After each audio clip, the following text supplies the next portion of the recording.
గుమ్మడికాయ సూప్ చేస్తున్నాను. మన తినే గుమ్మడికాయ. ఒక గ్లాసుడు వాటర్ పోసాను. గుమ్మడికాయలు వేసా.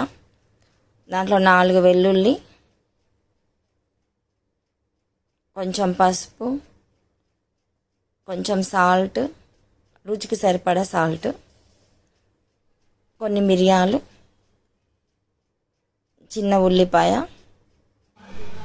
చిన్న అల్లం ముక్క, కొత్తిమీర ఉంటే కొత్తిమీర, పుదీనా అవి కూడా వేసుకోవచ్చు.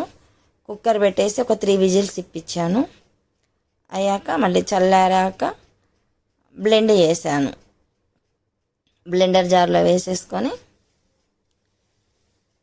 బ్లెండ్ చేసా. మళ్ళీ దీన్ని బౌల్లో పోసి మరగనిచ్చా ఒక 3 మినిట్స్.